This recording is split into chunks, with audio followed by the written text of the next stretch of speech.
Where's 166? There you are. Congratulations. Thank you. I'm Karen Peterson from Award Circuit. Hi, Karen Peterson. Hello. So you've talked a lot about how your mom gave you the book, and Well, I talked a lot out there, didn't I, about that? You did. And, you know, it's very different from the book, and I'm just curious, how did you break the news to Christine Lunens that you were making such big changes? I was about a quarter of the way through the book when I talked to her, and I was pretty upfront with my intentions. And she'd seen my other films before, so she already knew that I was incapable of making a drama. 118, followed by 285. There he is. I've been looking for you, 118. Hello, Taika. It's Christian from Austria. A small question also from the Here book we go. because Here we yes, go. Here we the go. book plays in Austria, in Vienna. So that's a little bit of this Oscar maybe belongs to Vienna Sure. and our I'll dark chip a piece history. off for you. Congratulations. Yeah. Thank you. Thank you. Does it belong a little bit to Austria and Vienna? No. No. Thank you. 285, followed by 144. Matt Fagerholm, RogerEbert.com. Your child actors in this film were so incredible, Thomas and Mackenzie and Robin Griffin Davis. How did they enhance your dialogue, and what is the challenge for writing for children in particular? I've worked with kids in most of my films, so I'm pretty used to it. I audition kids looking for a child that resembles the character I've written as close as possible. So then they don't actually have to act. They just have to remember the words and say them as fast as possible. And that's acting. 144, followed by 107. Hi, congratulations. Thank you. Anthony from Deadline. Yeah. So with the upcoming Writers Guild talks, I was just curious, what are some of the needs that you believe that writers should be asking for in the next round of talks with producers? Apple needs to fix those keyboards. They are impossible to write on. They've gotten worse. That makes me want to go back to PCs, because PC keyboard, the bounce back on for your fingers is way better. And no, hands up who still uses a PC. You know what I'm talking about. It's a way better keyboard. And those Apple keyboards are horrendous, especially as the computers, as the laptops get newer and newer. I mean, here's the latest new iMac. The keyboards are worse. And I've got some shoulder problems. I've got like a sort of oos, I don't know if you call it over here, like this sort of thing here, which is that tendon that goes from like the forearm down into the thumb. You know what I'm talking about, you guys who are writing. And what happens is you open the laptop and you're like this. So the laptop, we've just got to fix those keyboards. WGA needs to step in and actually do something. Next. 107, followed by 168. Hi, Taika. Raymond Lowe from the Philippines. So in October, I asked you how you were preparing for the award season, and then you said you're going to be working in Hawaii. Yeah. Now tell us, today, I'm sure you prepared. Did you get to say everything in your acceptance speech that you wanted to add? No, you saw my acceptance speech. It was the worst. I didn't. I mean, I did remember everyone's name. I just don't want to. You don't want to go up there and actually say lots of people's names. It seems like a waste of time. I mean, people who know me, I've said to people before I came here, if I have to go up, I'm not going to thank you, because why should I? I did all the typing. No one else did it, and all the words came from my head. So why am I going to thank my lawyer for that? I love him. He's done great stuff for me to go. He got me a bloody good deal on Thor, Love and Thunder. But he didn't type anything on Jojo Rabbit.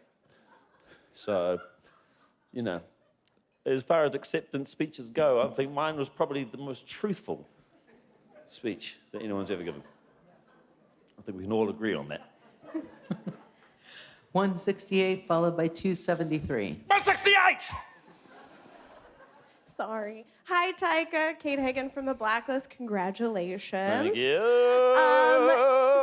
for putting my script on the blacklist. You're so welcome. Back in 2012, my script hit the blacklist and nobody wanted to make it. Well, somebody wanted to make it. You're up here tonight, so congrats to that. I was wondering. I want to say something in front of you all. Searchlight, we don't say the F word part of it anymore.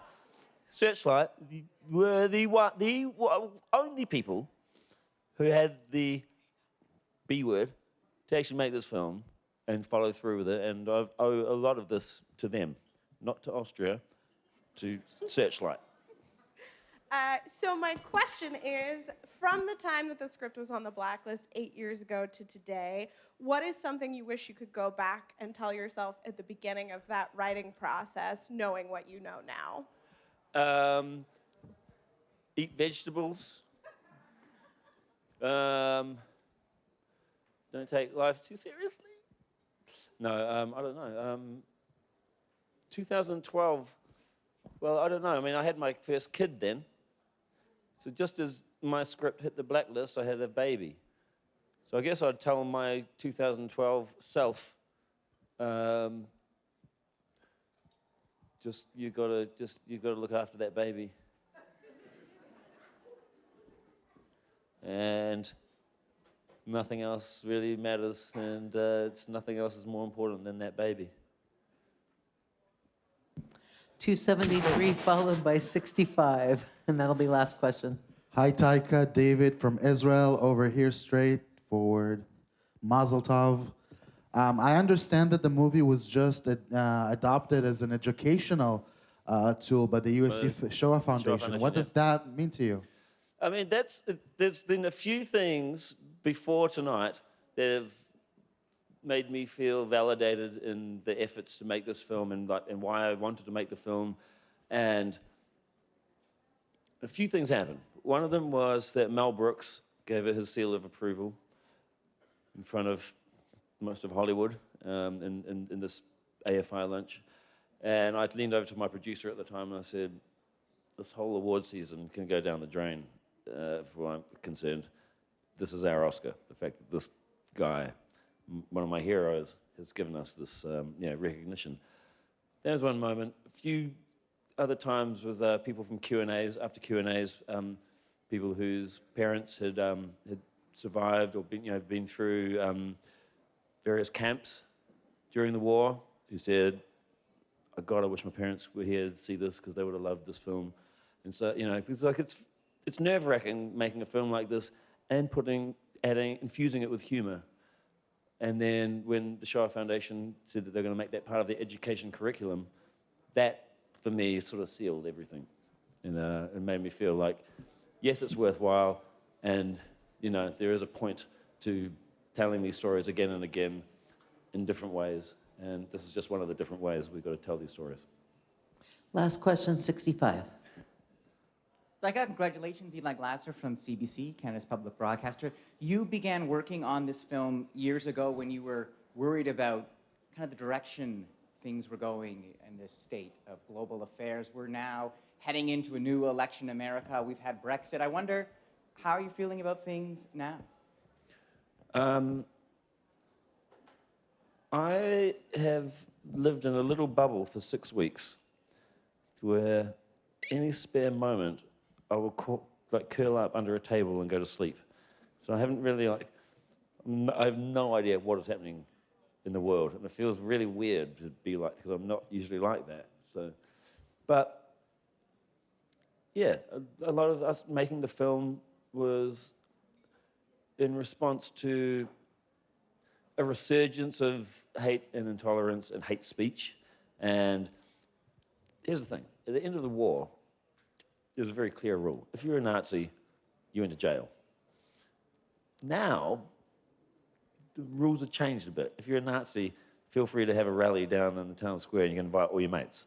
So something's changed and something's not right, and we have forgotten the rules, I guess. And so I feel like this is the perfect time for a film like this. And I feel like the film's become more important and more relevant today, which is a sad thing, but also good for me. Thank you very Cheers. much. Thank you, guys. Congratulations.